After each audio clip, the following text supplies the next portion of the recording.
bien, la préparation au jeu, je dirais que c'est flou. C'est vrai que quand tu penses à ça, tu te dis, bon, là, j'ai comme 6-7 mois pour me pratiquer. Qu'est-ce que je fais? Je commence où? Bien, pendant toute l'année, là, tu te prépares à faire la meilleure émission de radio de ta vie, là. Toute l'année, tu vas écouter de la radio en fou, tu vas aller chercher les commentaires des gens, tu vas vouloir, tu sais, comment je m'améliore, est-ce que je devrais plus présenter mon bulletin comme ça, est-ce que je devrais faire plus ma chronique comme ça. Chaque personne a sa façon d'apprendre. Moi, je pense que je suis une personne qui a appris plus avec les jeux, tu sais, apprendre en collégialité, apprendre à se tenir avec les autres, puis apprendre dans des contextes qui sont moins pédagogiques. Moi, c'est la meilleure chose pour moi.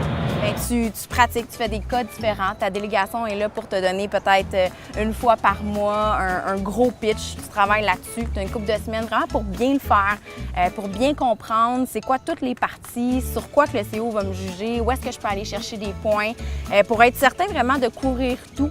Donc, tu te prépares là-dessus, tu fais des pitchs avec ton épreuve. Nous, on avait les fameux dimanches de pratique d'épreuve où est-ce que tout le monde devait faire un pitch, où tout le monde présentait leurs efforts, leur travail, en fait, et on commentait. Pendant une année, tu es à l'affût.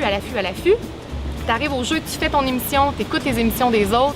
C'est tellement plus formateur qu'un gars qui va te parler de la théorie de la radio, puis de comment faire un reportage, puis les options, puis la cote, puis c'est pas du tout la même chose. Donc oui, entre l'université et les jeux, fois 1000 les jeux, c'est là que tu apprends ton métier, c'est là que tu apprends les relations dans le domaine des communications. Les jeux, c'est la vie, là.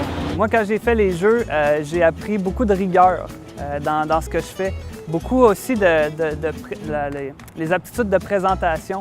C'est quelque chose qui est travaillé dans chacune épreuve à peu près des jeux de la communication.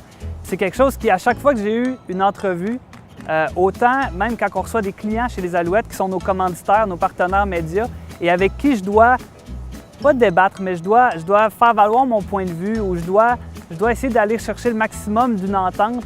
Bien, toutes ces aptitudes de communication, de présentation qui ont été faites au jeu de la communication, c'est à moins grande échelle peut-être parce qu'il n'y a pas 300 personnes, mais c'est comme les juges.